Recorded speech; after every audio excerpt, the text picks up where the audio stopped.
And welcome, Hoosier fans, to another just crushed episode of the Assembly Call, as tonight your Indiana Hoosiers fall again. Their 11th loss in 12 games, 48-46 to Purdue, dropping the Hoosiers to 13-13 overall and 4-11 in conference play. In a game where, after what we saw Saturday, so many of us just wanted to see these Hoosiers come out and fight and give effort and really play hard.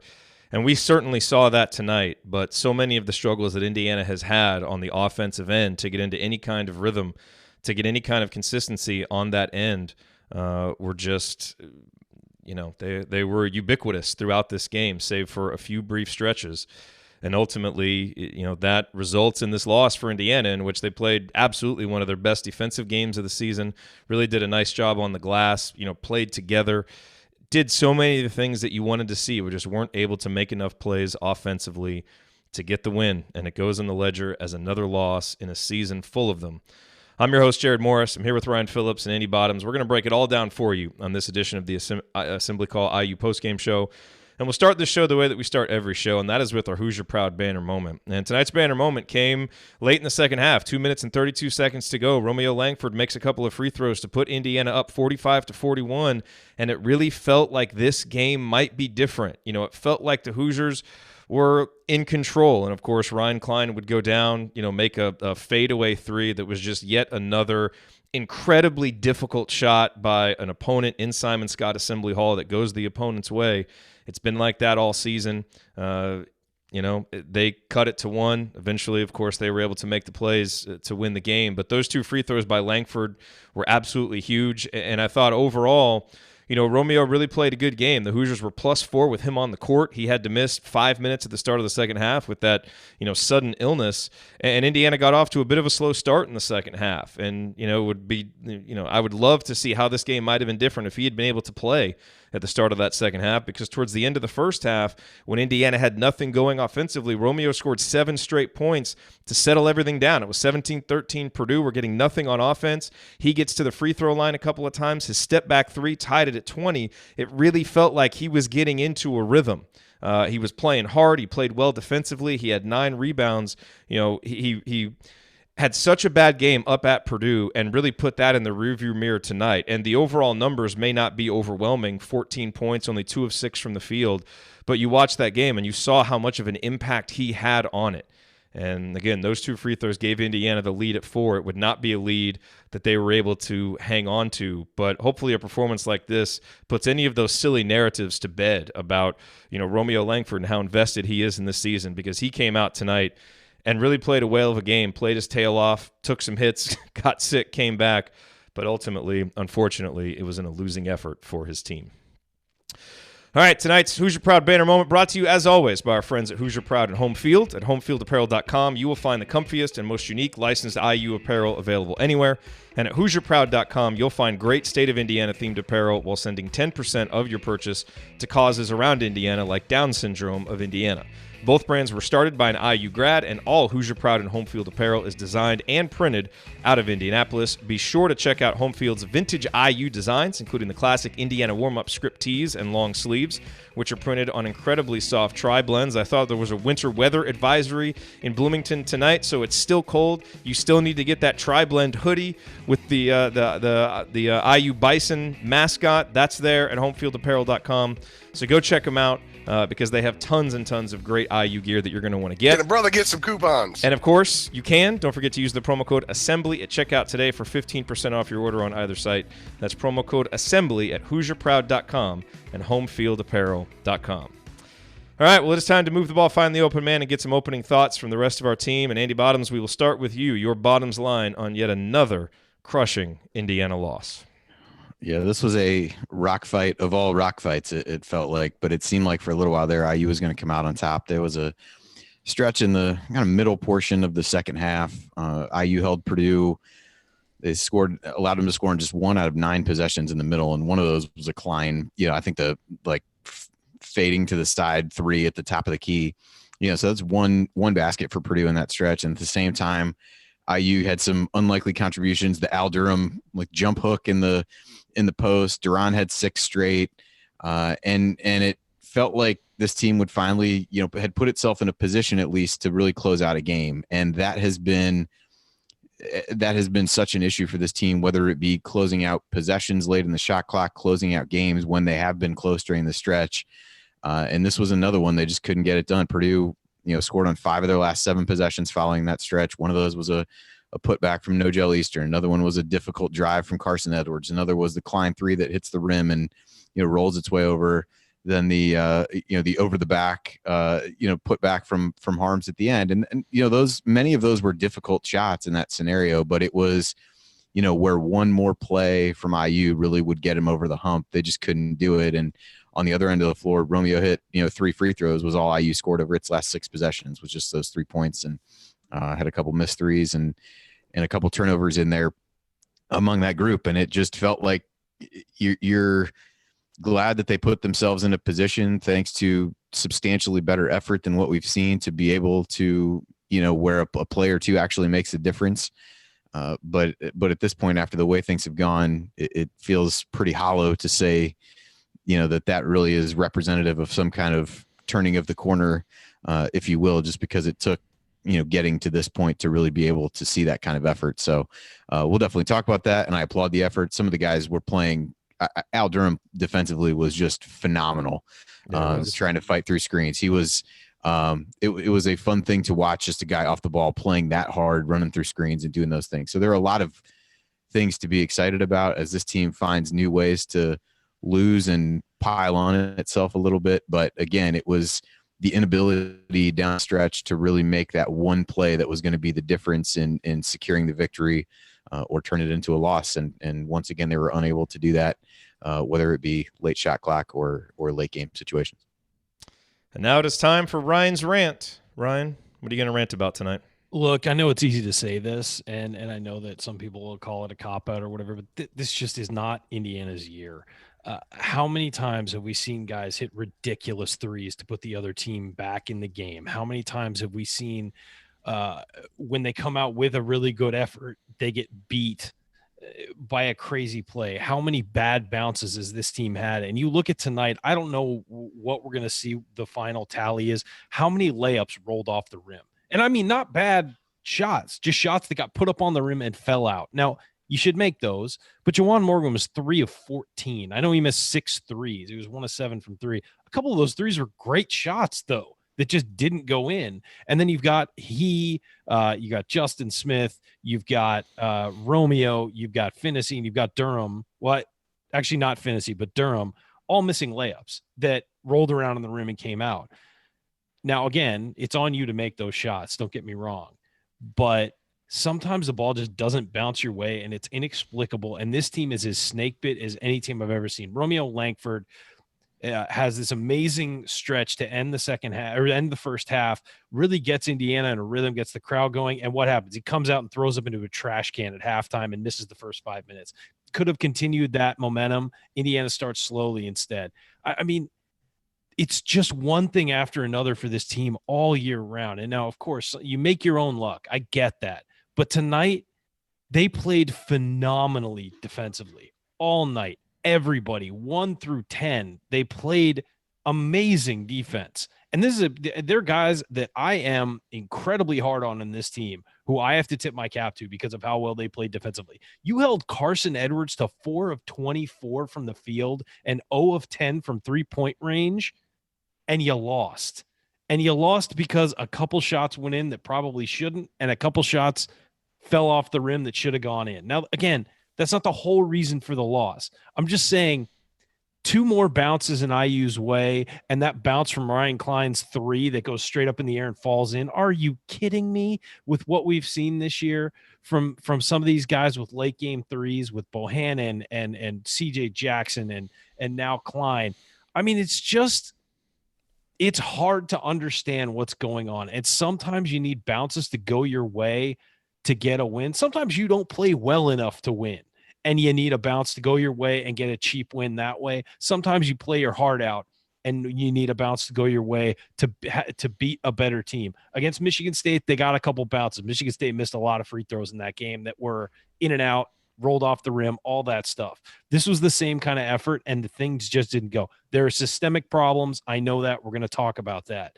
But sometimes it literally just is not your year, and that's what we're seeing from Indiana right now. It's not Indiana's year, and nothing has gone right, from injuries to bounces to getting the right call in certain situations to, earlier in the perfect example, earlier in the year, Doron Davis got called for fighting for a rebound against Arkansas, and Indiana loses that game as a result. Matt Harms goes over the back of Juwan Morgan. And honestly, I'm okay with them not calling that. It was over the back, but it's late. It's a scramble, whatever. I'm okay with them not calling that. But of course, it got called when it hurt Indiana earlier in the year, and it doesn't get called here. Sometimes life just doesn't go your way, and that's how I feel about this Indiana team. There's systemic problems we need to talk about and we'll get into, but sometimes it's just as simple as stuff just not going your way, and that feels like that has been, on top of everything else, that has been a huge part of this season for Indiana. And sometimes it's as simple as being able to make an important three-pointer, being able to make a big shot. We talked about one of the keys coming in for Purdue. Their games are typically determined at the three-point line. And in games where they have outshot their opponents, they almost always win. Tonight, Indiana goes 5 of 25 from deep. Purdue goes 6 of 20. Now, look, Indiana did an amazing job defending Purdue on the perimeter because the shots that they made were tough. They didn't give up a whole lot of easy looks. But that one three-pointer that they made more than we did was the difference in the game. And, Al Durham had a shot. We were up by, I think it was 38-37, where the Assembly Hall would have erupted if he had made it, and it just missed. And that's been the difference this year, is we can't make that dagger three, and the other teams can. But I will say this, Ryan, as much as it is, makes and misses and bounces and all of this stuff, and as great as Indiana's defense was tonight, and clearly the defensive game plan Archie had was awesome, and he had this team ready to play emotionally, and they communicated. So whatever they did to open things up and guys talking, they were ready to play. But my God, did we look clueless on offense at times.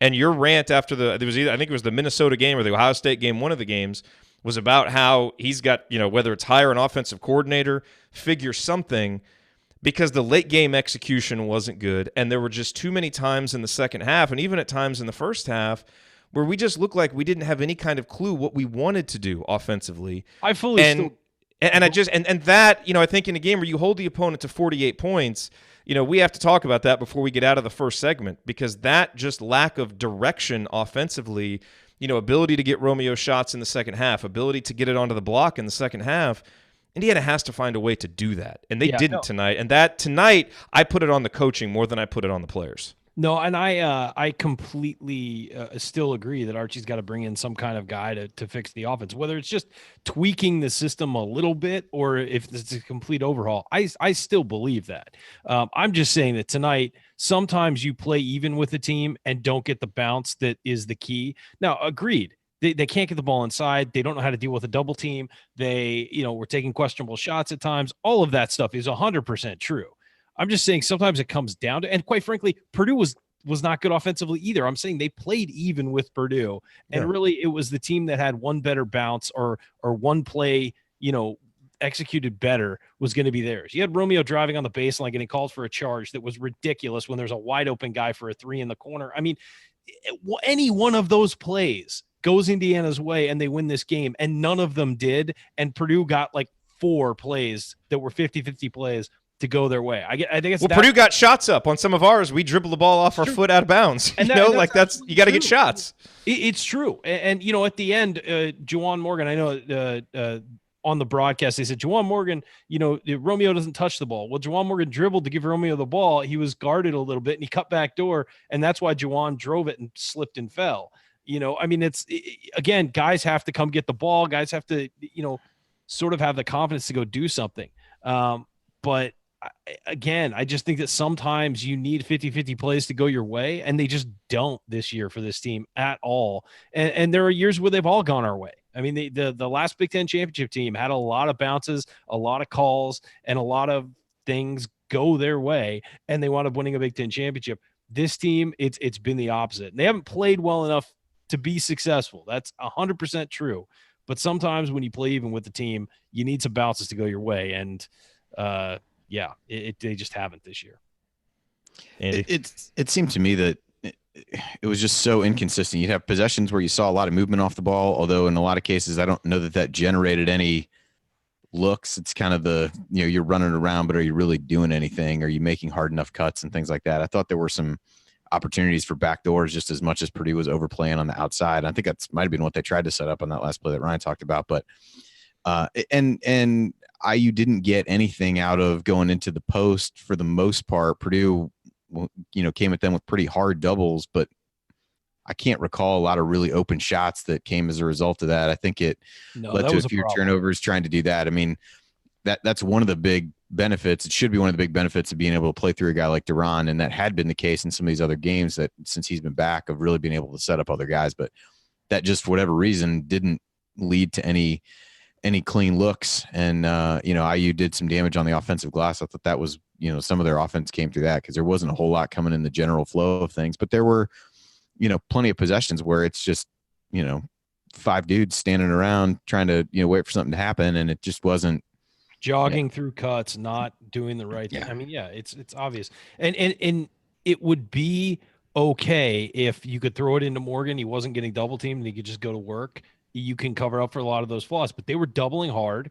And it was hard for Indiana to find openings because Purdue was a good defensive team and was doubling hard and really messing up any rhythm they had with those doubles. And at some point, a guy like Morgan, a guy like Davis, you've got to figure out what to do there. And I'm not saying they weren't getting much help, but at some point you have to kind of try and figure it out and figure out how to do something, or call a timeout, walk over to the coach and be like, what do I do? I mean, it's because if you're getting trapped and your only option is to force a pass across the court, clearly something's wrong and needs to be better. And, again, not defending any of the offensive stuff. It's a problem, and we've been saying it for weeks that we think there need to be massive changes. Yeah, I would say that there have been times when the lack of cutting, the lack of movement. I've kind of chalked it up, because it's been in a game where the defense hasn't been good and guys haven't necessarily been playing as hard, and you chalk it up to that. Tonight, those guys were engaged. But you're right, Andy, there were some possessions where everybody's standing around, and I really think it's more like, what do I do, rather than not being willing to go hard, with what you're supposed to do. Everybody was confused what they were right. Yeah, and I just, man, we just needed to have a better plan there toward the end on some of those possessions, and that's so disappointing because after such a bad performance Saturday, the guys came back and played to win. They played hard enough to win, and sometimes you need to be able to draw some confidence and draw a plan from the sideline. And I really thought tonight, for as many answers as Archie had, he and the staff just didn't have any answers offensively when his team needed it most, and that's just really disappointing as you reflect on this game. Andy, I'm sorry, I didn't mean to, I cut you off. Finish us off here. No, you're fine. I think two other things stand out. I thought Al Durham got a lot of really good shots, and he ended up 1 of 8 from the floor. And the shot he makes is a turnaround jump hook with his offhand. So obviously that makes sense, as that's the one shot that he would make. Sure, why not? I thought he got good looks, and sometimes those those types of games, we always talk about who's going to be the third scorer, things like that. In game, they're shots that he's shown the ability to make, certainly over the course of the season, but struggle with those. And I thought the foul trouble on Finney was a factor. He was playing with some confidence and playing really well. He got a kind of silly foul, no other way to put it, for his 4th, and that really took him out of the game for a really long period of time. At a time when I think the offense tended to run better when he was in there, and he was a guy who was willing to go try to get a shot for himself if he needed to, hit that nice pull up jumper with the shot clock running down. So I think those were big factors, but it was hard for IU to figure out how to deploy. If they wanted to play Doron and Juwan together, it seemed hard to figure out how to deploy them effectively, because Juwan ends up taking 7 3-pointers over the course of the game, most of which were open. And I think if you're Purdue, probably a shot you're willing to let him take, no matter how many points he scored and how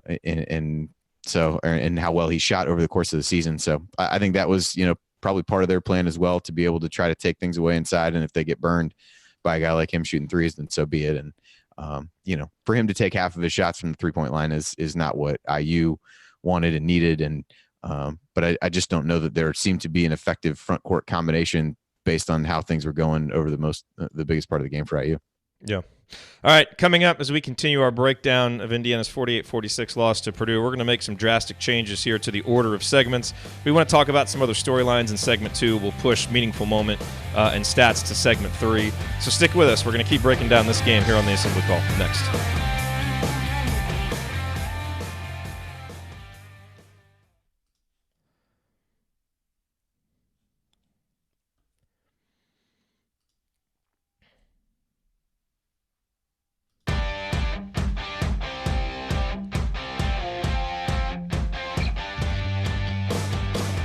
You're listening to the Assembly Call IU Postgame Show. I'm Jerod Morris. I'm here with Andy Bottoms, here with Ryan Phillips. We are breaking down Indiana's 2-point loss to Purdue. A terrific effort from the Hoosiers, but just not enough execution in crunch time to be able to come away with the victory tonight.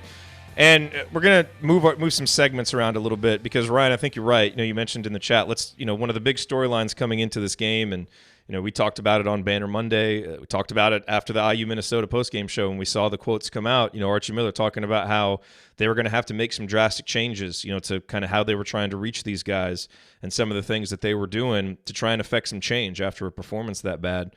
So let's not let that topic linger into segment 3. Let's talk about it right here, and we can all kind of talk about it. I mean, what did you see in terms of drastic changes? Like, were you satisfied? We're all dissatisfied with the offense, but were you satisfied overall with how Indiana responded to that Minnesota loss? Well, it's clear that there were some drastic changes as far as effort and intensity go, and focus defensively for sure. I think offensively, the effort for the most part was there. Guys were just confused and not running great offense, but that doesn't mean that the effort wasn't there. And that is what we did not see against Minnesota. Minnesota was a lackluster walk through the games. If they showed that effort against Nebraska, Northwestern, Rutgers, Iowa, Ohio State, you're going to make me cry. They win all those games. If you show that kind of effort that they showed tonight against those games, that's 5 wins in conference easily, because so much of those losses were just a lack of focus and effort defensively, which is supposed to be this team's calling card. And this was more what we saw earlier in the season. And I think that the message needs to be, look, that is your default energy level. Let's not rise up to that energy level. That is your default energy level. We'll work on the execution from there. But what you saw tonight, effort-wise, that needs to be first gear. I mean, that needs to be where you're at automatically when you turn the engine on. And it hasn't been. And it's been a disaster because of that. And, we've heard rumblings from inside the team and all that there are reasons for that. And you know what? If you're a player and you're not going to buy in to what the coach is selling here, it's time for you to not get playing time. I mean, we're at that point. Play the guys who are going to have effort. Play Al Durham 40 minutes if you have to. That guy is all over the place. And I don't care if he goes 1 of 8 from the field. That guy gives effort constantly. And you know what? If he misses an open shot, I'm fine with it. If he drives into the lane and puts up a floater like he does from time to time and he rolls off the rim, I'm fine with it because I know on the other end, he's not giving up 2 points. And the one shot he made was awesome. I think we were down 34-30, and he was like, F this. I'm just going to go get a bucket, and went down in the post. Right there. Yeah, he's like, I'm getting this. Try and defend it. But no, yeah. and also right-handed. Love Al. But, and by the way, Romeo Langford has gotten a lot of flack, and we've given him a lot of flack. He played his tail off tonight. He legitimately did go hard the entire time he was in there. It stinks because I think it threw him off offensively to not start that second half, to come in cold off the bench a little bit. And somebody said he didn't get any shots in the second half. Well, he also got fouled a lot when he was driving, and he made a lot of free throws. So I think that's, you obviously he made those 2 technical free throws after having not even played at all. Just came off cold after puking. Right. No, and look, I think he needs to get to the hoop more, and that's an issue and all that. But that was not a lack of effort, and it wasn't a lack of getting him the ball. He had the ball plenty, and he got fouled and went to the line a lot. Plus, let's remember, Purdue is a good defensive team that was focused on stopping him and Morgan. And so, you understand certain factors of the game. But I thought Romeo Langford played very well, particularly on the defensive end. I thought he was fantastic. I thought all those guys were fantastic defensively. Yes, there's a letdown here or there. That's college basketball. It happens. And the big play at the end, Juwan Morgan is 6'9", blocking out a 7'2" guy, and the guy goes over top of him and tips it in. There's absolutely nothing Juwan Morgan can do there to stop that. It's just, again, the ball is not bouncing where it needs to go. I know. No one wants to hear that, though. I know, but if it comes off the rim 2 feet to the right, Harms can't reach it. It's not a tip. No, but you could always say that. Like if Rob Finney misses the shot against Butler, we don't. I'm just saying, I don't think people want to hear that. I really don't. But you're missing what I'm saying. It's they have to put themselves in a position where they're not relying on these bounces. Yeah, I mean, obviously they do. It's just sometimes when a game does come down to a bounce, they should follow out 50-50. Sometimes you'll get them, sometimes you won't. The key is getting the program to a point where it's not relying on bounces to win games. And certainly we all feel that way. And it's just frustrating that it seems like whenever it has come down to a 50-50 play, it hasn't fallen the right way for the Hoosiers. And it's demoralizing as a fan because you expect some luck in a season and to have a great season, you have to have some luck. And this is a terrible season and you've had no luck. I would also say on the topic of changes, Andy, and then I want to get your thoughts on it. The biggest one Archie talked about on his radio show in pregame was communication, and that they, had a meeting, kind of let everybody air things out, which I think is big for a team that clearly has some personal issues and some chemistry issues, and they seem to play a lot more together, and that was Archie's big focus, and they certainly succeeded. You could see the communication was better on defense. There were fewer breakdowns. They were, if they needed to do a switch, they would do it. They were on the same page more, which is what led to the great defensive effort. That was great to see. I thought there were some changes in playing time. Justin Smith only played 19 minutes. Now, he did play more toward the end of the game. He only played 8 minutes in the first half, but frankly, I thought he played better. He had some grown man box outs in the second half. He also had 5 offensive rebounds. Still took the ball off the dribble too much for my liking, but fortunately, Doron Davis was there to clean that up. So we saw a few changes in playing time. Evan Fitzner didn't even get off the bench. Don't know why Race Thompson didn't get off the bench, but perhaps Archie will explain that in the postgame. So, I think Archie's going to take a lot of flack for the offense. I think it's deserved. You've heard me say it many times on the show already. But, to be fair, there were some – I thought, Andy, we talked about it, what he needed to show was that he could get this team up for a game like this. They did. They brought what you wanted to see. But, man, that offense just continued. I just checked KenPom. We're now a sub-100 offense. And deservedly so, because it's been bad. The defense is now in the top 30. So on some levels, I thought there were some really meaningful changes. Unfortunately, offensively, there weren't enough, and that's what led to the loss. Yeah, I think, and as you look back on, early in the season, I don't know how much of what we saw or the things that we thought were different about the offense. Easy to say now in retrospect, it may have been, fool's gold, and this team wasn't going to shoot the ball as well as they did at the beginning. Some of that was the opponents and all those kinds of things. I think that's probably fair. I guess from my perspective, from a change standpoint, he talked a lot about the team's disposition in the few post-game quotes that I saw. Seemed really happy with that. There definitely was a greater resolve to fight back in the face of adversity. And I don't know, nobody was scoring enough in this game to really get off to any kind of big lead, but we've seen over the course of the season where the effort can look good at times and really ebbs and flows. And I thought that at least was a constant. And that is, if you want to find the positive in a game that you scored 46 points, that to me is what it is for a team that had lacked effort far too often over the course of the last, month plus. I thought that was consistent. So if that becomes the foundation, then maybe you can work some things out offensively and go from there. But they're a tough watch on that end of the floor. And part of that is, Purdue has some unique defensive pieces to really make that difficult. Nogel Eastern is a guy who can defend Romeo in a way that a lot of other guys in the Big Ten cannot. That being said, you've got to find ways to be able to get him opportunities, going downhill. I think that's been really one of the, main complaints for a while, is really getting Romeo the ball in a place that he can do something with it off the catch and really get moving toward the basket. And Purdue did a good job of limiting that, to their credit. But that continues to be a problem, particularly for a guy who's not a great shooter. Did hit that big three toward the end of the first half. We know, and the opposing teams know just as well that, that's an area he struggles with, and that's a shot they're willing to give him. But I do think trying to be more creative in ways to get him the ball in those kinds of scenarios. We talked about the double teams really giving IU some problems over the course of the game. And I think point guard play really becomes critical in those scenarios. And that's where I felt they really missed Finney there during that big stretch of the second half. And, in the same way that we talk about Juwan needing to be smarter about taking fouls in certain situations, I think that's one that, Rob needs to get back, especially, if you're going to be tasked with guarding guys like Carsen Edwards and Klein over the course of the game, you can't be giving up cheap fouls on a, trying to dig down on a big guy in the middle of the lane. And part of that is youth. But I thought that really set IU back. Not that the offense was setting the world on fire when he was out there, but it was better and a little bit more of a stabilizing presence when he was in there.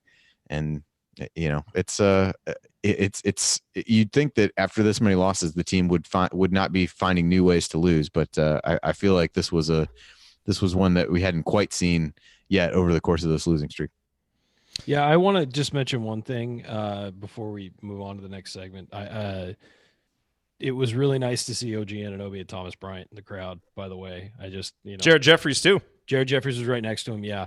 But with, OG and Thomas, and there were great pictures of Thomas Bryant who came back to work out at IU this week during the All-Star break, and he's having a breakout year, and it's awesome for him. I think we're all stoked for him. But, this isn't the coach they played for, and they're still coming back to, be and cheer on Indiana. It's still big time Indiana guys. So I loved seeing that, considering they weren't on campus that long, 2 years for those guys. And the other thing I want to say is Matt Harms is one of the biggest fake tough guys I've ever seen in my life. And as Jerod said before the game, in a fight Doron Davis could, fold Matt Harms up into a suitcase if he wanted to. But so that guy just annoys the crap out of me. So of course he's the guy who had the tip in at the end.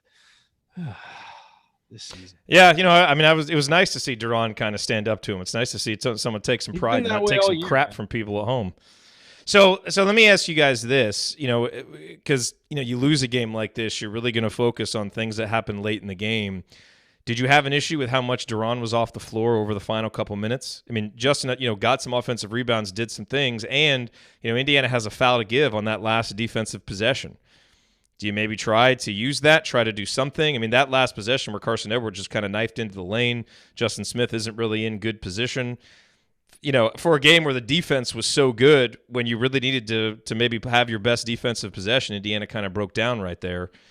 Any other nitpicks that you guys have? Because, we lauded Archie so much for some of the late game stuff early in the season, and rightfully so.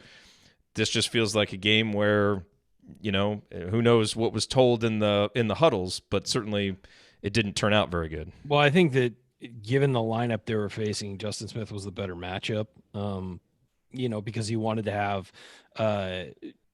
Juwan Morgan on Harms away from the basket when he would set those screens so he could help out, because Juwan can recover to Harms, and Duron maybe have had a little more of an issue with that, maybe had more of an issue stepping out to stop guards coming off screens, because we were protecting against a guy like Ryan Klein hitting a three off of those screens. So I think that you were getting help from Juwan Morgan, and I think that you needed to have him out there guarding Harms. And really when Doron Davis was in, that's the only guy you can guard on that lineup that IU was facing. So I think you kind of have to have Justin Smith in there. They did do some offense-defense stuff with when they had a chance with Doron Davis and Justin Smith a few times, which I think is the right move. But then if nobody's scoring, or if there's no stoppages, which there weren't a whole lot of stoppages, you're going to wind up with Justin Smith on the floor a lot. I thought Justin actually made some nice plays towards the end, being aggressive. He had that layup. He did some good stuff on the offensive end, being aggressive. He missed a couple of inside, but being aggressive led to some points for IU. So I was okay with it. Obviously that's not the lineup I want starting, and that's not the lineup I want playing the most, but in that situation, I think that was probably the right lineup. I agree. He should have stepped up on Carsen Edwards, but once Edwards started shooting, there's nothing really you can do there, because quite frankly, if you go up and you just foul him, given our luck, that ball probably finds a way to bounce in, and it's a 3-point play. And then late, that last possession, you could say, well, they left a foul on the ledger. I mean, that's just a coaching preference. They've been playing great defense, and really, when it spread out and it was just our Carsen Edwards one-on-one with Al Durham, given the way Al Durham has played, I kind of like that matchup. and given the But way once he starts to beat him, maybe you foul him, make him reset it. You know what? I think if you do that sometimes, you kind of get into the message of, well, okay, I got beat. Let me just foul him. What if he all of a sudden pulls up for a shot? We've seen that a ton of times recently where guys, throw the shot up just to get the foul and wind up going to the line for 2 as opposed. And by the way, he missed the shot. So it's just the rebound bounced right to Harms. So again, they got what they wanted. They got Edwards to shoot a crazy shot. It didn't go in. And you're thinking, okay, if you get Edwards to miss that shot, you're going overtime. And although maybe that's where you're thinking trying to get Davis on the floor because, you need someone in there against Harms to help prevent the tip-in.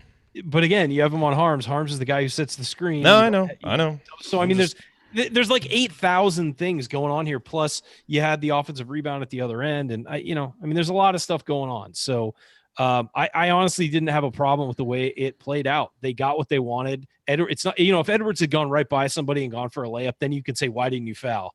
But he took a tough shot and missed. And it wound up, not working out for IU. Yeah, I've fallen in the same camp with Ryan, and I think they put Davis back in for that possession where Juwan lost the ball out of bounds. I think it did put him back in on the offensive end. Yeah, he was putting him in on offense, and so that made sense. He was able to bang with Travion Williams and really kind of abused him offensively. But once he wasn't in, that the next to last play where Edwards got the layup on the drive. I mean, I'm not sure. We could probably nitpick what Juwan did in that situation, but I don't think Davis would have done any better, being at the top of the key, trying to defend a ball screen there. And I think that becomes difficult. And then as for the foul, I mean, once Edwards really started going toward the basket, like it wasn't that long before he took the shot. So there really wasn't, to me, good scorer like that. The minute they see a guy kind of put their hand in a position where they might be able to, go up through him and try to draw a foul, like he's going to shoot it. I didn't really have an issue with it. I thought Al did a good enough job contesting the shot that it forced a miss and was unfortunate. And I just don't know, if you're fouling them before they've really gotten into anything, I don't know that really does anything to reset or really changes things other than, maybe it takes a couple extra seconds and you've got 2 less seconds to get the ball down the floor and going the other way if it was, if things played out the same. So I didn't necessarily have an issue with those. I think, I was, if you're going to talk lineup, I really thought only played 8 guys over the course of the game. The Romeo sickness played into, a little bit of weird lineup with McRoberts having to start the second half, which I don't really know which other way you go. The fantasy foul trouble forces Devontae Green to play more minutes than probably was warranted based on his play. And other than that, you had Justin Smith, who I thought played hard, had some good rebounds, but really, forced some shots. It felt like not necessarily jump shots. They were shots inside, but he got six field goal attempts and 2 free throws up in a relatively short period of time and made just one of those. So, was glad he made the one that either put him up or extended the lead a little bit. But I don't know, maybe, is Race Thompson ready for a game like this? Who knows? We're not going to know right now. That was really probably the only guy that I'd say, hey, maybe he could have gotten some minutes, but otherwise not, I felt like circumstances outside of the control of the coach led to, playing guys maybe more than you would have anticipated, unfortunately. Yeah.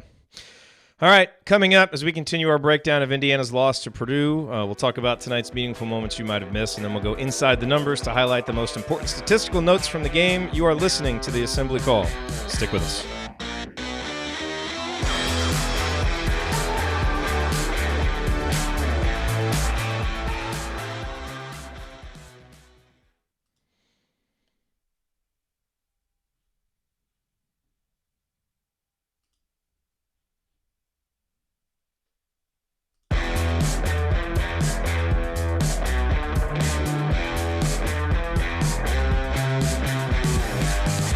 You're listening to the Assembly Call IU postgame show. Catch us live immediately following every IU basketball game, plus every Thursday night at our website, assemblycall.com. While you're there, make sure that you sign up for our free IU Hoops email newsletter. Over 6,000 of your fellow IU fans are subscribed. It'll make you a smarter and more well-informed IU basketball fan. I'm Jerod Morris. I'm here with Andy Bottoms and Ryan Phillips. We are breaking down Indiana's loss to Purdue. And, a few meaningful moments that I want to point out, and maybe we'll spend a little bit of time later, Andy, talking about the stretch that Doron Davis had. because he really took over the game late in the second half at an important point. It was 34-32. He, scored at the end of the shot clock, really made, kind of a tough shot over Harms to tie it at 34. Klein would go down and make a really big three. And then, the offense really struggled after that. Once it was 37-34, we had 2 straight possessions where Justin Smith is attacking off the dribble, which you never want, certainly don't want in crunch time. He missed both times. Doron was able to get the offensive boards. Those 2 buckets put us up 38-37. Then on the other end, he forced a travel on Harms by not letting him go left. It was terrific defense. So, for a while, that was kind of the leader in the clubhouse for banner moment. I thought that was a great stretch from Doron. But the area that I want to focus on right now, Andy, and I'll start with you, is the beginning of the second half. Because, again, you lose a 2-point game like this, there are so many little moments that you look at that kind of swung the tide of the game.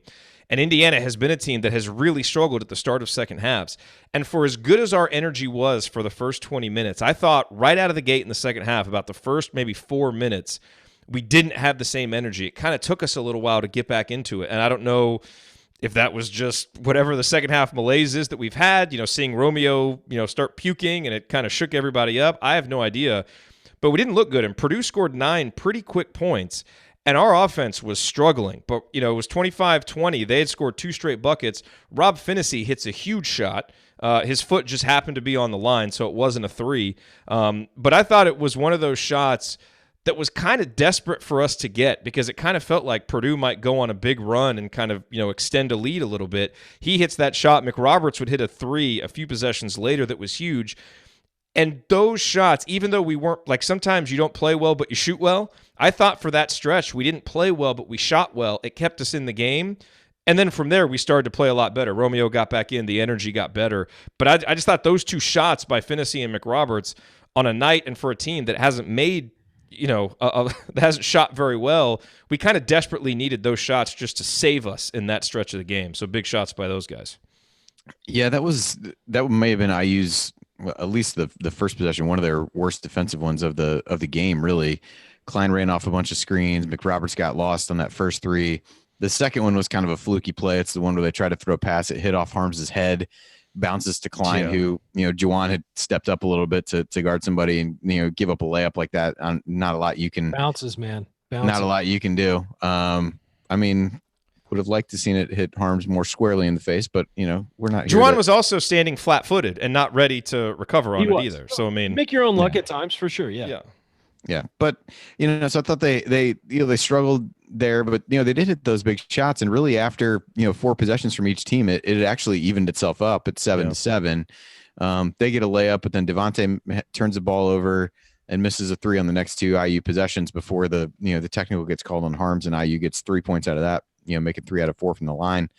Which, by the way, that was a bad technical. Let's be honest. That was stupid. Oh, yeah. I agree. What they were thinking there.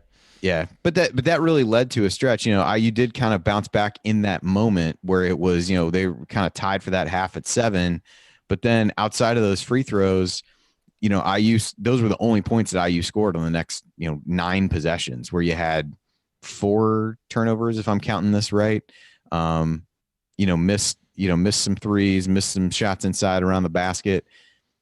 It just another one of those stretches where it really just killed them to play that badly. And Purdue didn't take, a ton of advantage of that. I think they scored 7 points in that stretch, but you lose, you end up going down 4 points. And that was really when, Al hit that shot that you talked about, Jerod, and Doron went on that little run. But it was really, for me, it wasn't the immediate beginning of the half, because IU rebounded from that pretty quickly, which was, I think, after the games that we've seen, pretty concerning that they wouldn't.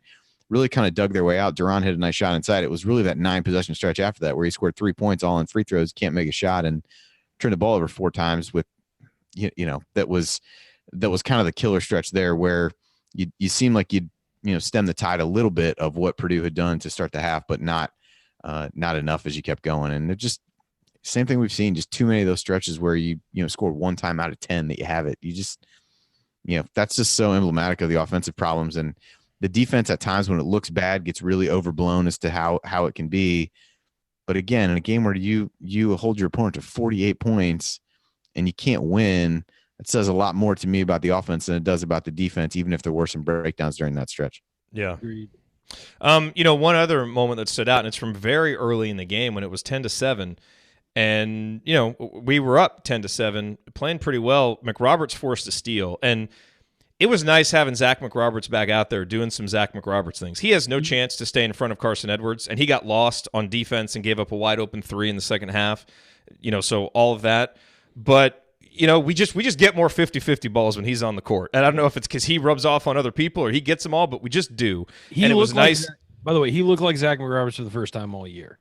Yeah, he did. And he actually shot it with some confidence. It was nice to see. Maybe the back is finally – I don't know. I mean, I don't think it'll be – Lately, it's been more the foot than the back. Yeah, I mean, he still looked like he wasn't moving great when he would come off the floor. But during the time on the court while he was playing, he looked a little bit more normal. But then when they would take him out, the back, I think, is what's going to prevent him from diving on the floor and just being a pest as he usually is, even more than the foot. and that back injury, look, it's probably not going to be healed till after the season. I don't know if it's surgery or what, but it's going to be a long road. I've had a back injury like that, and you don't want to do anything. It's regardless of forget basketball, you don't want to do anything. So for the first time all season, it looked like the same guy we saw last year and that we were so high on coming into this year if he could shoot it. Yeah. So he forces a steal. It leads to a run out for Rob Finney, and it looks like it's going to be 12-7. We get an easy bucket. Assembly Hall is rocking. Man, credit to Sasha Stevanovic because he made a great rundown block on that play to block that shot of Finney. It would have been 12-7 with some momentum. Instead, and Andy, you might have the actual numbers there. We didn't score for 4, 5, 6 minutes after that. And again, for a team that has just struggled to get offense, and especially early in a game like this where you really need things to go right, I thought that was a huge, huge play, a great defensive play by Purdue, because I thought that was one of those big momentum plays that we just haven't been able to get. And, nothing you can do there but credit a great defensive play by Stefanovic.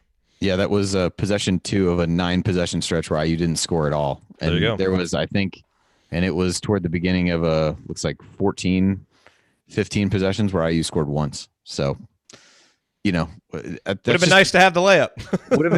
would have been good. Might have broken that up just a little bit, but you just had it was the same thing in that stretch. I mean, it's a 15 possession stretch where you got 6 turnovers.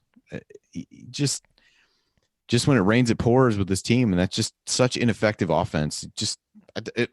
Tonight kind of showed it almost doesn't matter how good you can be defensively, and it's equally unrealistic to think that IU is going to be as good defensively in every game as they were tonight. You just, no matter how good you are, you can't overcome multiple stretches like that in a game where you just can't put the ball in the basket. And that also goes back to they got to do something, and maybe it's too late to do something different this season and really change up the way they're going to play schematically. But if they don't, it's going to be really hard for this team to go, run away from anybody, even if they do continue to play well defensively and make a few more open shots. You're not going to, put enough distance between yourself where anybody's ever going to be able to, feel comfortable and breathe in any kind of sigh of relief that things are going to, it's going to be a comfortable finish to the game. You just not when you have stretches like that during the game frequently, as IU seems to. And one other one, and again, this is something that has really plagued us in the Iowa game and the Ohio State game, the 2 home games since the Michigan State game, is, sometimes at home, the timing of plays makes a big difference for getting the crowd to go nuts. And hey, credit to the Assembly Hall crowd. They showed up tonight. They supported a really strong effort all throughout the night. Yeah, but there are certain times in home games where the roof can come off, and you got to make a play at the right time. We talked about Al Durham's three-pointer when it was 38-37, where just the timing of it, if he makes that in transition, the roof comes off. There was another one early in the first half, that follow-up dunk attempt that Juwan Morgan had, where the ball just doesn't bounce in. The roof would have come off the place. And, you don't know. You get that. Maybe you force a steal because the other team's rattled. You get a big bucket. Sometimes you can get a quick 4-0 run on that stuff. And we see it. We've seen it at Assembly Hall over and over, and we just haven't been able to get those quick moments, those quick little runs at home. And part of it is just because of the timing of plays. And I will say on that one, incredible transition defense going the other way by Zach McRoberts and really the whole team, because Eric Hunter had it and was going the other way, and McRoberts ended up fouling him, but he at least made him earn it at the line. I think he probably missed the free throws. He at least missed one of them. So it was just outstanding transition defense by McRoberts. But again, just one of those plays where the timing, it would have been so huge. Any other moments stand out to you guys, or do you want to talk some numbers? Because there's some interesting numbers. No, I think we've hit the moments. I mean, a game that only saw 94 points scored. How many great moments could there have been? It's not great moments; it's meaningful moments. Oh, all right. Not a lot of these moments are great. Either way, I'm going to stand by my answer. So look, we talked about the 3-point shooting numbers. The other one that we talked about in terms of keys to game, part of the formula for beating Purdue is you're most likely going to get more free throws than them because they don't take a lot of free throws and they're, middle of the pack in terms of putting you on the line. And Indiana, they got 16, 18 free throws, only made 11 of them. Romeo did his part, making 9 out of 10. Juwan goes 2 for 5. Justin Smith goes 0 for 2. With margins so small, you have got to make those. And that killed Indiana, in the game at Purdue. If Indiana shoots just its season average from 3 and the free throw line, that would have been a 4-point game. That's, and Indiana played terrible that night. Same thing here. If Indiana shoots its season average from 3 in the free throw line, as bad as those season averages are, they win the game. You just and just at the free throw line, you just make 3 more, you have it. But I will say one thing that we saw tonight. We talk about drastic changes. Indiana has not been a team that has valued offensive rebounds a lot, but tonight Indiana gets 16 offensive rebounds. And look, if you're not going to shoot well and you're going to turn the ball over a lot, which Indiana did, turning it over 17 times, how do you get more points? Well, you got to get offensive rebounds and give yourself second chances. And Indiana was able to score 12 second chance points, and every single one of those felt huge. So, that really stands out to me as a way that Indiana was able to manufacture some offense on a night when the assist rate was under 50%, the turnover rate was, 27%, and the shooting was awful. The offensive rebounding kind of kept Indiana alive. And I thought for most of the night, Indiana did a really nice job, on the defensive glass. Purdue did get 12 offensive boards, and the one by Harms there at the end was decisive. But on a lot of big possessions late, you saw guys like Doron and Justin Smith really block out well, and do a pretty good job on the defensive glass. So we certainly did enough from a rebounding perspective to win. Yeah, there were a few examples of really strong box outs. I know they got mentioned on the broadcast a number of times as well, where the ball would hit the floor. That IU did a really good job there, and ended up. I think the rebounds were fairly even in the first half, but ended up out rebounding Purdue by 7 in the second half. Again, rebounding margin isn't everything, but the assist number again. We've seen that from this team when they're able to really try to facilitate some things and get things off of ball movement.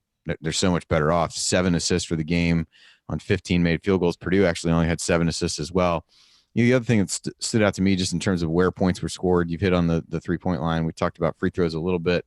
Purdue still had 26 points in the paint, and in a game when points were at a premium, being able to find their way into some easy baskets or easier baskets, I think loom pretty large. IU only had 14 points in the paint. And for as well as you mentioned IU 16 offensive rebounds, Purdue actually outscored IU by 2 on second chance points with those. So, go figure on something like that. But I think the assist number for this team and the way the offense runs tells a pretty good story on most nights. I thought that was similar tonight. And 17 turnovers, just a lot of questionable decisions and some of the passes. There was the lob play to Devontae, a play that IU runs a lot of times from the side. It was not a great pass, but it's also not one you can try to go one hand tip in. It's a little bit like the Justin Smith missed dunk at Northwestern that everybody lost their mind about, rightfully so. Make a simple play, grab the ball with 2 hands instead of trying to do something crazy. Even if in that scenario you grab the ball with 2 hands and come down with it because you don't get a shot, then bring it back out and run something else. It was just a play that there's just no way in the world that he's going to be able to make. And those are just seemingly small decisions, but on a team that struggles so much offensively in a game that ended up being really close, it's little things like that that lead to turnovers that don't need to. There was a shot clock violation where, just not great awareness, 5 seconds left. You end up lobbing the ball to Duran 18 feet from the basket on the inbounds. I mean, you're putting him in a position where there's really not a lot he's going to be able to do with it. But, again, free throw shooting was killer. And, the funny thing is the guy who shot the ball the best from the free throw line is, in Romeo is the one that missed one at the end. Although, every Purdue guy and announcer and anybody else you can think of is putting the kibosh on him as they're, tweeting out different things and whatever. And he, rims one out. I thought the first one was going to miss actually the way that it went up there. Mm-hmm. Yeah. So it was kind of funny. You kind of felt like you dodged the bullet on that one. And maybe the fact that one rattled home, maybe the second one would be a little bit cleaner, but he's shot the ball really well from the free throw line, done a good job getting there. So that's by no means to Same thing about Romeo's that. credit, But he almost rebounded his own miss on that second. Mhm. yeah, He hustled. he saw where it was going. Yeah. So yeah, I mean, it's just similar stuff. I mean, turnovers, low assist numbers, poor free throw shooting, poor 3-point shooting. Stop me if you've heard this story before statistically. But 0.787 points per possession for Purdue, one of the best offenses in the country. Where are they ranked nationally in offense? Top 5. They're I thought fifth heading into this. Fifth. Even after this game. Yeah, they're. I mean, that had to be their worst offensive output of the season from points per possession. It was by far their worst offensive output in terms of points. I mean, that was a fantastic defensive effort by Indiana, and as frustrated as we all are by the offense, and it, was probably the headline. Defensively, Indiana just did a wonderful job and just really played hard, really played connected. And I guess my biggest fear, and we'll talk about this some more in segment 4, is just you got up so much for this game. Now how is this team going to respond? That's the question. I know. And do you say, do you look at your coach? Because, at some point you want to build that trust with your coach to where your coach says, guys, if you give me 40 minutes of all out effort, we're going to win this game.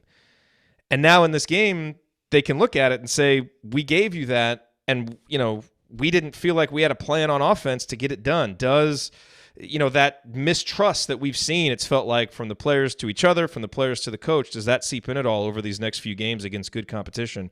I hope not. I really hope that what we saw tonight is something that is sustainable and they build on it. The issue is we've seen this team be able to do this for one game. You just can't really trust it from game to game. So I have no idea. I have no gut feeling on that. I'm not going to have a gut feeling going into the Iowa game because we just won't know. But, I felt strongly coming into this game that they would put this effort forth. They did. Just didn't have the execution enough to bring it home, which we've said 8,000 times already on the show. But it's just, I feel frustrated for the players and for the coaches too, because they clearly put a lot of effort into this and just weren't able to make the plays down the stretch. And it sucks to see. Any final thoughts, numbers wise, guys, before we move on here? 27.3% from the field is going to get you a loss every time. Is that not good? That's I think that's substandard, as they would say. Is that bad? But they miss like 12 layups, or putbacks, or just shots close to the paint. You can call them a layup, call them whatever you want, but they just had a lot of easy misses in close, and whether that's adrenaline or whatever, an inch one way or the other, and we might be talking about a different story on a lot of these shots, and they got a lot of easy shots at the rim and just couldn't put them in. I mean, guys like Juwan Morgan, who are reliable around the rim, 3 of 14. That's rough, and that's that's a lot of misses, and there were a lot of misses by a lot of guys tonight that were makeable shots. Yep. Yeah, I did look, Jerod, to your point. It was by a fairly wide margin the lowest offensive efficiency number that Purdue has posted over the course of the season. Maryland was the next closest. They were at 0.863 points per possession in that one, and then those are the only two that have been under 0.9. So by a pretty wide margin, the worst. But I think some of it is, we talked about the poor 3-point shooting. I think the volume of 3-pointers was another one. 25 of 55 field goal attempts from 3-point range in a game that it seemed like you had a chance to get Purdue into some foul trouble if you really drive the ball. And IU just settled, I thought, too often for bad shots. I'll take Juwan Morgan missing shots around the basket because that's a good shot that he's going to make a heck of a lot more than he's going to miss. A 3-pointer from darn near anybody on the team is one that I would probably not take in favor of that Doron or Juwan shot inside or a drive to the basket, despite how badly IU shot free throws over the course of the game. I think that's not really the ratio that you want at all to take, close to half of your shots from 3-point range for a team that shoots as poorly as this one does from the outside. That tends to be what Purdue allows. I mean, defensively, they allow, I think, more 3-pointers than any team in the Big Ten. So they want you to do that. And on too many possessions, we played into their hands. I thought Juwan especially. I agree. I think a few of those were good takes, but probably 4 or 5 of those get inside. Maybe 3 or 4 of them, get inside and force the issue down there. All right, coming up in our final segment, we hand out our game balls. We hit any other storylines that we haven't hit yet. And then in last call, we'll deliver our final thoughts on this disappointing, crushing Indiana loss. That is next here on the Assembly Call. Stick with us.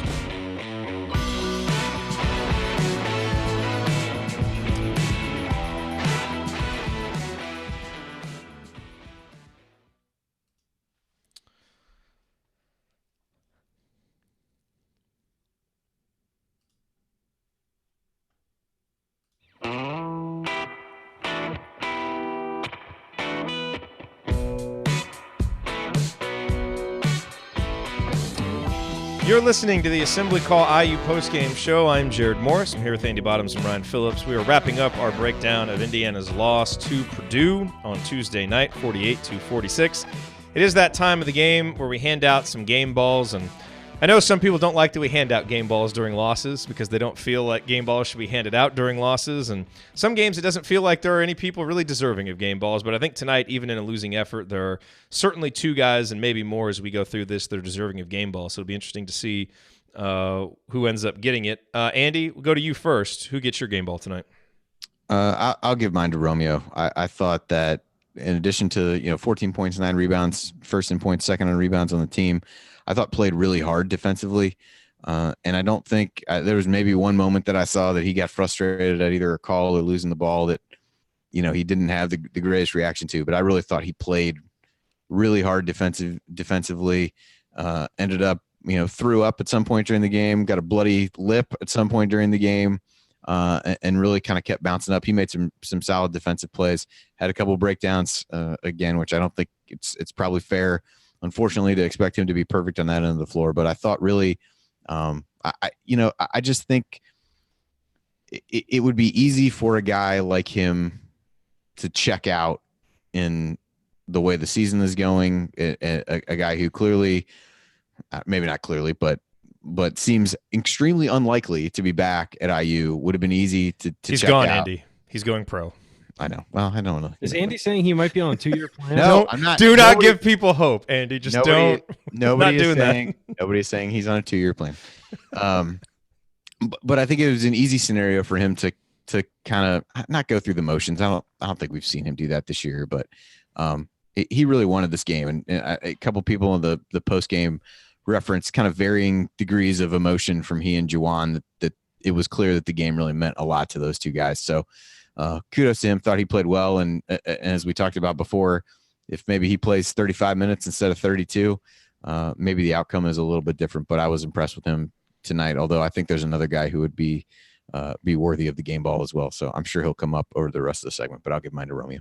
Yeah, Ryan, who gets yours? It was tough. I think that my second place is Doron Davis, just because of the attitude and the tone he set. I know statistically it's not. I don't think game ball is always statistics. I really don't. Not.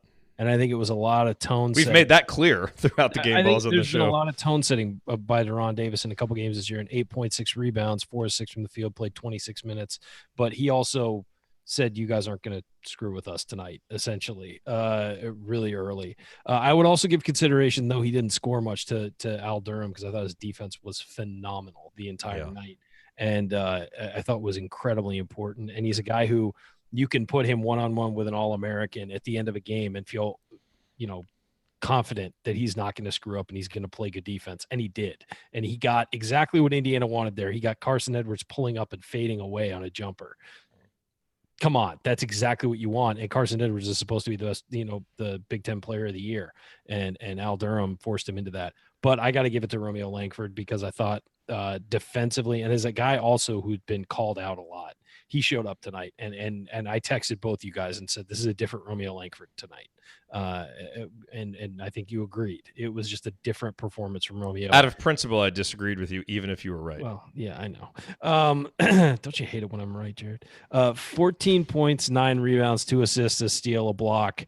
Did have 3 turnovers, but he possessed the ball a lot, 32 points. Threw up, came back, and was able to still impact the game. 9 of 10 from the free throw line, which was huge to keep Indiana in the game by making those. He was missing them early in the year. He's worked his butt off to get better at that. So yeah. And by the way, that step back 3 towards the end of the half was pure filth. And I think he's better on step backs. It's weird. He's better on a step back 3 than he is a set 3. But I would say, yeah, Romeo pretty clearly the game ball tonight. But those other guys do deserve a mention.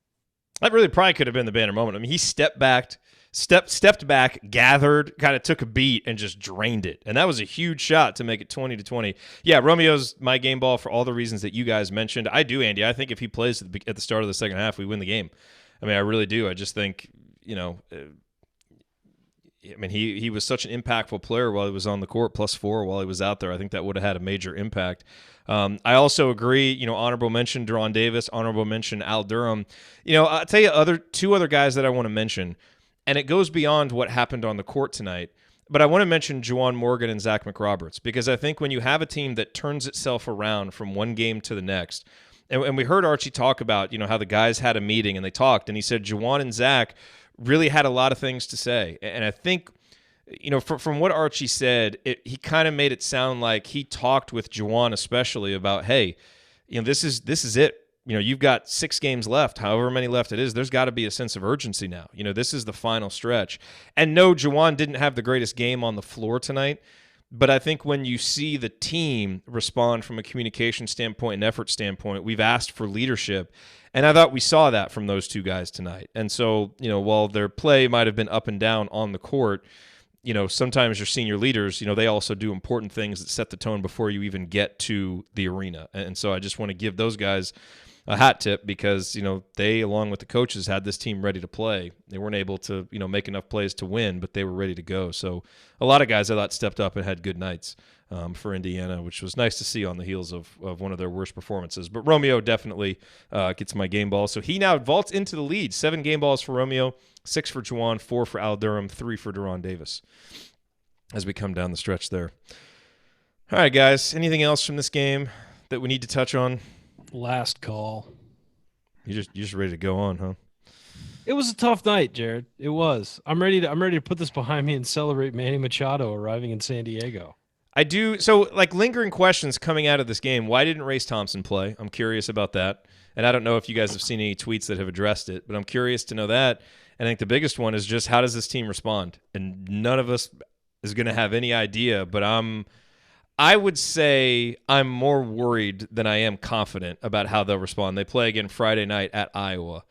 That's a team where Iowa's going to give you some opportunities offensively, so hopefully we're able to take advantage of some of them, but it's really tough to know what team we'll see. Iowa just lost by 1 at home on a tip-in to Bruno Fernando in Maryland, so I'm sure they'll be. So Fran will be happy. So they'll be ready to. They'll be ready to play. But over-under on how many Fran McCaffrey meltdowns? Are we at 3.5 in that game, 2.5? What do you think? It depends. If we play like we did at Minnesota, he won't need to melt down about anything. So it'll be calm Fran, and it'll be really weird. That'll be unsettling. Chill Fran. Yeah, I have questions about that, and I think anybody who thinks at this point of the season they have any kind of read on how this team will react to really this scenario or any scenario is lying to you.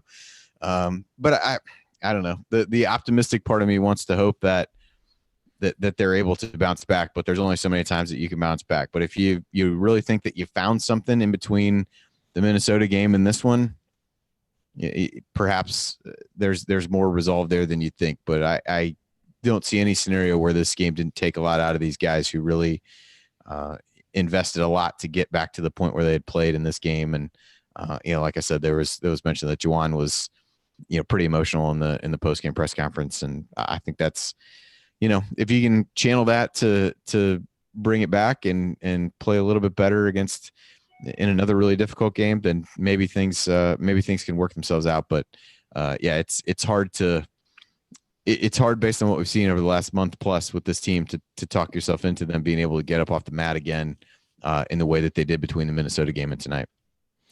By the way, with Purdue's 4 for 9 from the free throw line, our free throw defense now 62.7%, number 1 in the country. Wow, hey, that's good. Number 1 in the country. By the way, one thing I do want to say. That and $4.50 will get you coffee at Starbucks. Yeah.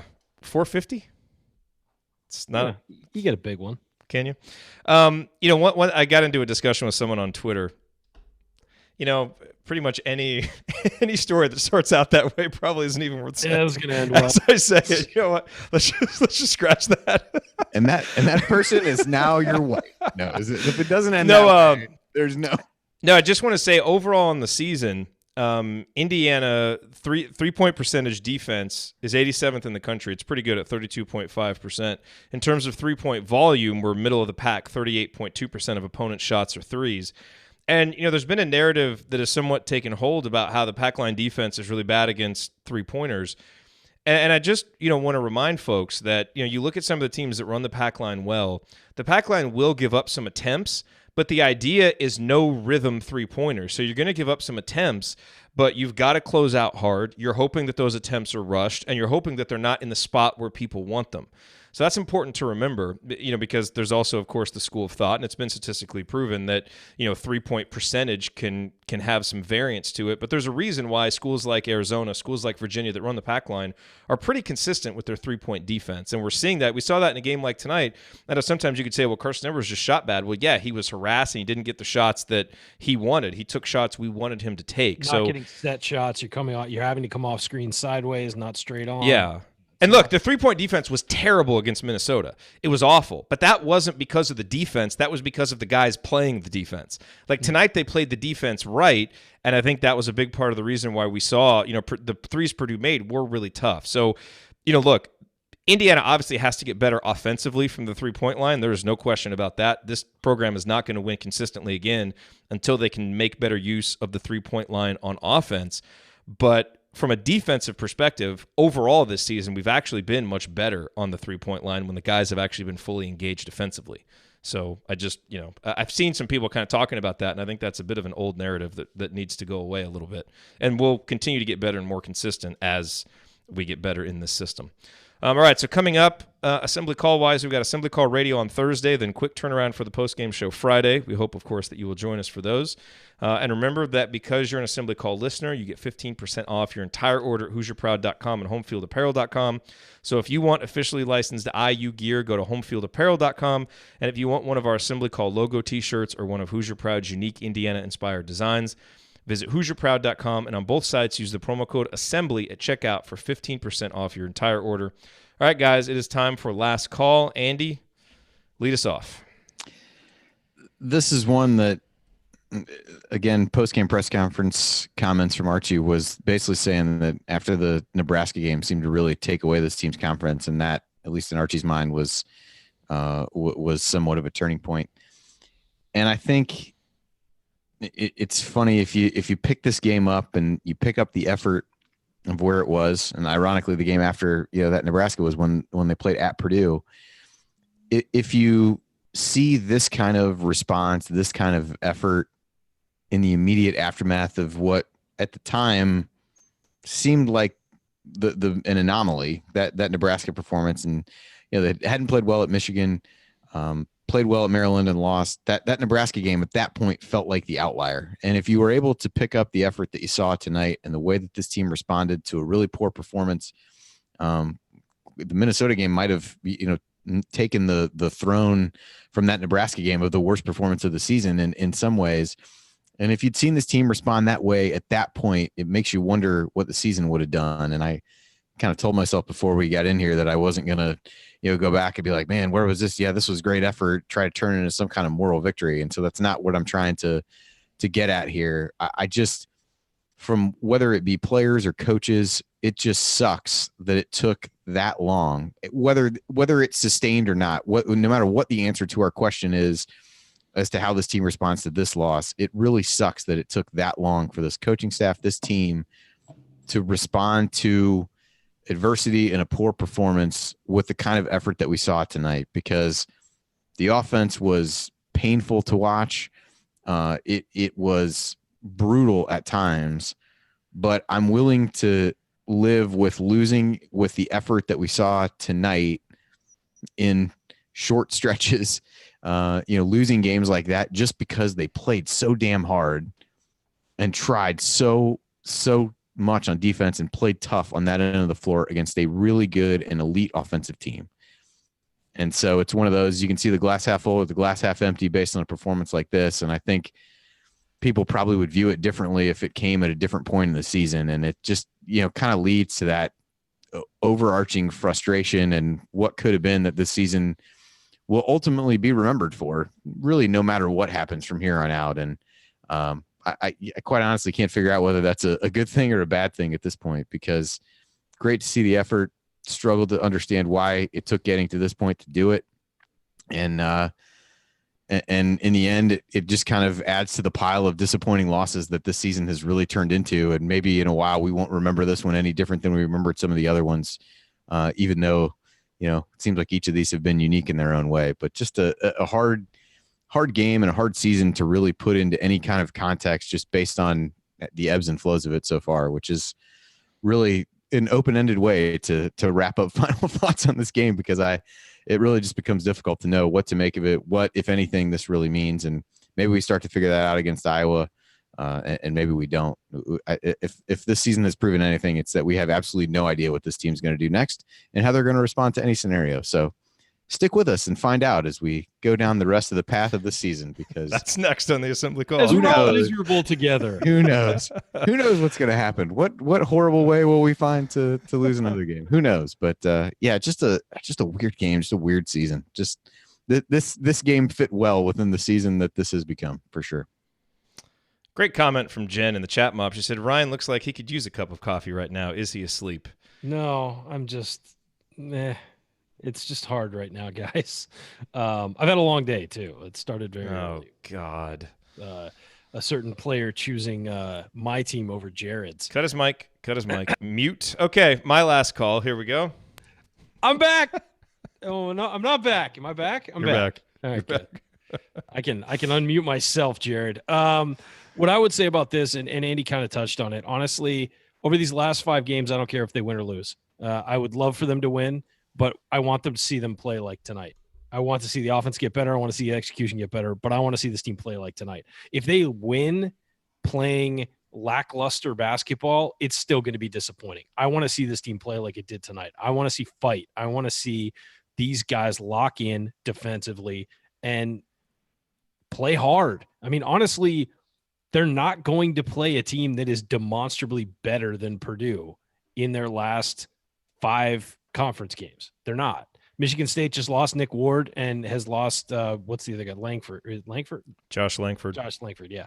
I was thinking Langford for some reason. Yeah, Langford. So they're not going to play a demonstrably better team than they played tonight, and they should have won this game. If they play like this down the stretch, I think the offense gets better as it goes, because I think that they have I saw some better ideas tonight. I don't think they were executed particularly well, but you saw a lot of Romeo getting one-on-one. I don't think Iowa's going to double the way they did in the post. I think that the post guys will have more opportunities. I think they can win games, but the baseline needs to be that you come out and play with your hair on fire. That is how this team played at the beginning of the season, and it's how they played most of last season. Play with some heart and hustle and just go for it, because you've got nothing to lose. And I don't want to see another lackluster effort this season. I want to see this team play hard. I want to see this team try and earn something. So yeah, that's what I say. They got 5 games left. They really need to go nuts, and then they need to have a nice run in the Big Ten tournament. And quite frankly, as I said, I want them to win every game. I want IU to win every game they run out there. But my baseline isn't winning right now. It's playing though as hard as they did tonight. Yeah, I mean, we often see, and we've seen a lot, after games, people saying the season's over. And I get it. People are frustrated, and they say that to mean like maybe the chances of the NCAA tournament or, the chances of this season living up to its potential are over. And I understand that. That's certainly the case. But, man, there's 5 more regular season games left. There's a Big Ten tournament. And, to me, each of these games are meaningful. How is Juwan Morgan going to go out? Is he going to go out fighting and doing everything he can, to leave with as much positive momentum as possible? What more wonderful performances do we get to see from Romeo before he heads off to the NBA? Young guys like Justin Smith and Rob Finney, like what kind of growth do we see from them? What is Race Thompson able to contribute? How does Doron Davis start building toward his senior year? I think, and Archie Miller, what do we see from this coach that, Andy, to a certain extent, it's concerning, seeing him recognize that they lost it in the Nebraska game.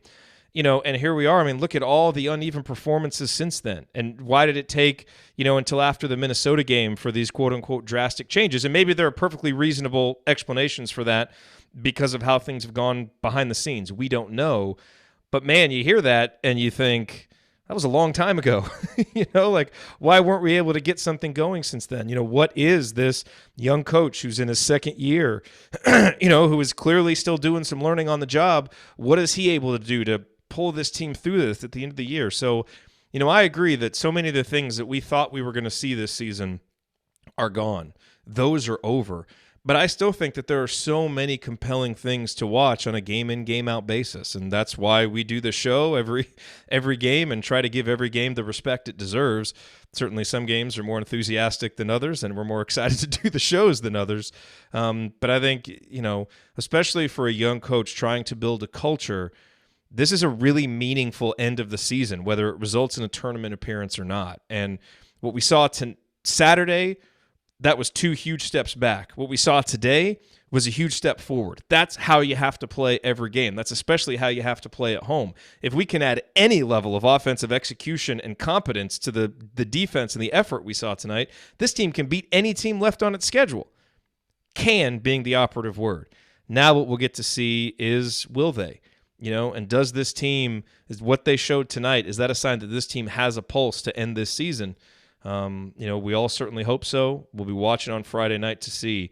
But I think, as you lick your wounds from this game and, try to come to grips with being 3-13 and probably playing a Wednesday game in the Big Ten tournament, there are still opportunities to get beyond that. There's still opportunities for this team to try and finish this season with pride, and every game matters. And so I think, from a fan perspective, I think that's probably the best way to view the end of this season, and hopefully this team gives us some more good things to cheer about as we go here toward the end of the year. All right, well, that'll do it for us on this edition of the Assembly Call IU Postgame Show. If you want to see us do the show live and be part of the live chat, make sure that you subscribe to our YouTube channel, youtube.com/assemblycall. You can also subscribe to our podcast by searching for Assembly Call wherever you listen to podcasts. And don't forget to go to assemblycall.com or text IU to 66866 to join our free email newsletter. Thank you for listening. We'll be back to talk IU hoops again with you Thursday night and then Friday after IU Iowa. Until then, keep your elbows in and your eyes on the rim. Go Hoosiers. Thank everybody for coming out. All right, I got to get out of here, folks. Thank you. San Diego chicken.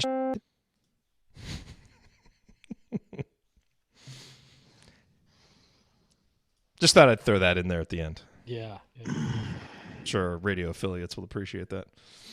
I'm sure it's great. It's a great day for a White Sox fan, huh? Don't talk about the White Sox. Don't make this day any worse.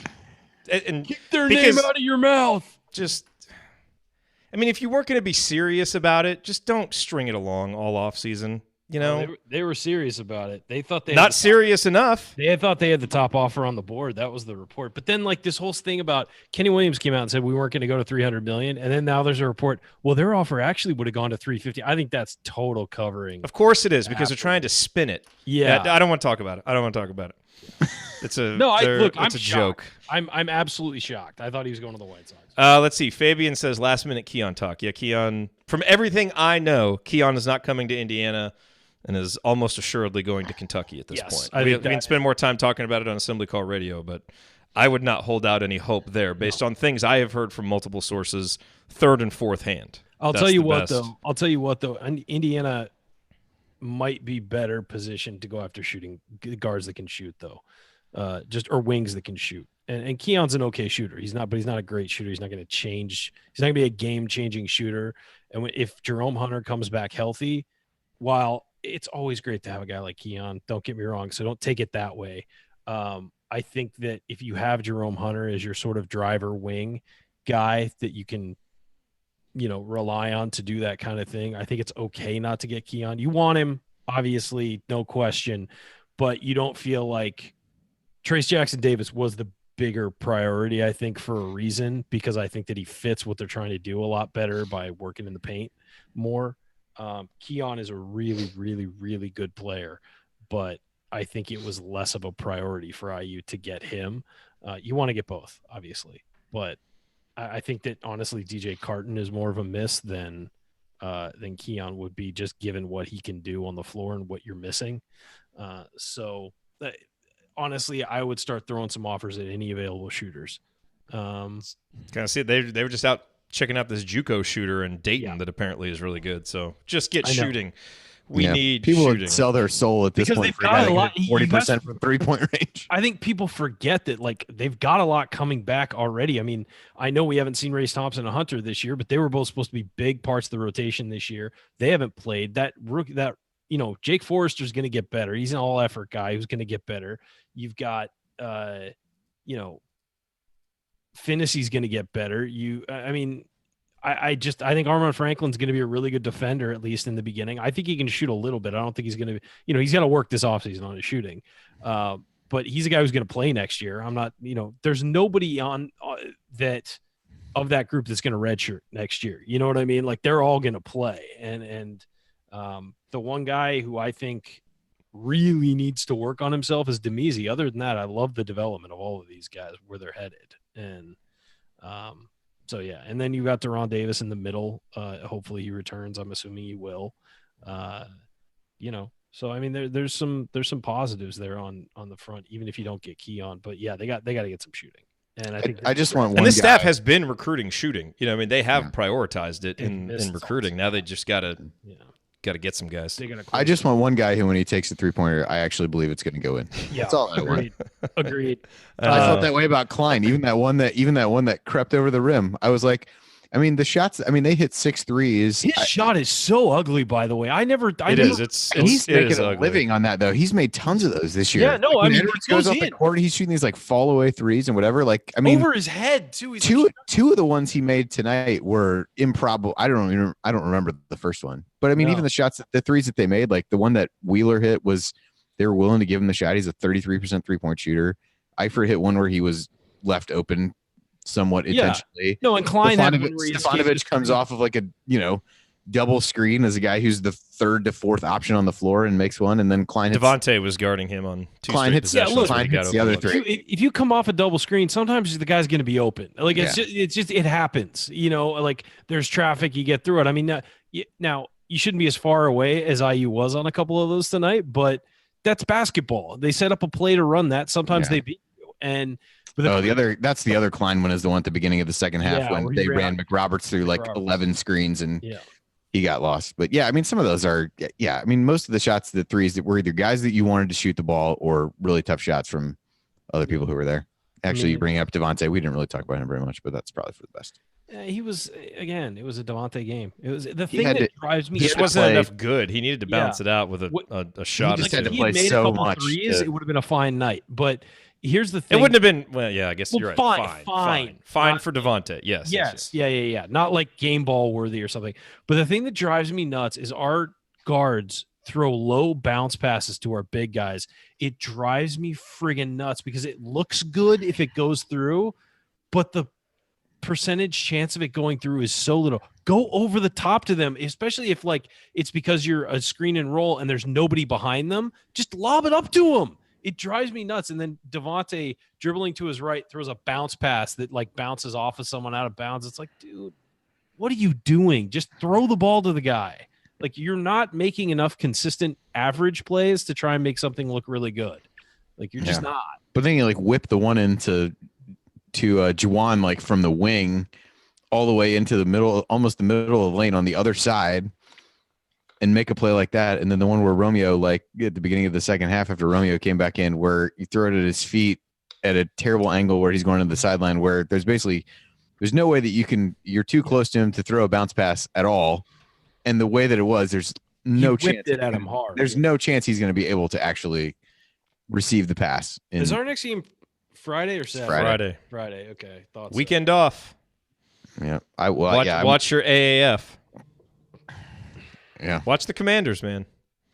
Hey, what about the Fleet? We got football back in San Diego, man. No, people don't care about football in San Diego. They won't support a team in San Diego. Yeah, we've addressed that. Become clear. I hate. All right. All right. I'll see you guys Thursday. All right. Sounds good. I'll talk to you Thursday. Friday, back to back. Yeah, I won't be there on Friday. So you won't be Friday. I'm good Friday. Next Tuesday is the one I think you're going to have to host it, Andy. Okay, that's fine. That's with 9 o'clock. Ryan, you have to be Wisconsin there. tip. It's our last show with Ethan Happ, so you got to be there. Yeah, I'll be there. Pretty damning though. I will say, last night as I'm watching the rock fight that was actually a slightly higher scoring rock fight than this game, that like they took Hap off the floor at the end of like for the last 3 minutes of a close game, maybe 4 minutes, because they didn't want Illinois to foul him. Yeah, Guard said it was because of turnovers. right. That is I know. It's like he doesn't want it getting out. That is a heaping pile of BS right there. I know. We I can't don't know. give I more don't. scouting reports. He I don't know why coaches are that disingenuous at times. Like, people aren't dude, stupid. we know Like, why. We've watched him shoot free throws, and he's a focal point of your offense during other parts of the game. Seriously, what a I didn't read that. What a stupid thing to say. By the way, Matt Harms still a stiff. That guy. He's a stiff. He Yeah. does nothing on the floor. He doesn't have a whole lot of discernible basketball skill. How was that wrong? Like, quite frankly, let's be honest. That's 1,000% accurate. I don't know He how wasn't the wrong. one He's with- also never lost to Indiana. That I don't know how the turd. We play need in to the change first that. half, for as dumb as the hook and hold can be, like how is that not what he was doing to Duran? He's clearly trying to deceive somebody. Like Duran has locked up his arm, which was not true at all, and then he throws himself on the floor. Like, I'm fine with a no call there, but the way they're calling that this year, yeah, that was Yeah. hook and hold. Yeah, that's not a double Mhm. foul. All right. I Yeah. do have to leave now. But yeah, I'll be there Thursday and then I'll be Friday too. cool. Okay. See you guys then. We will All see right. you all Thursday night. I'll say hi to Mandy for you. Oh, please do. See y'all. See ya.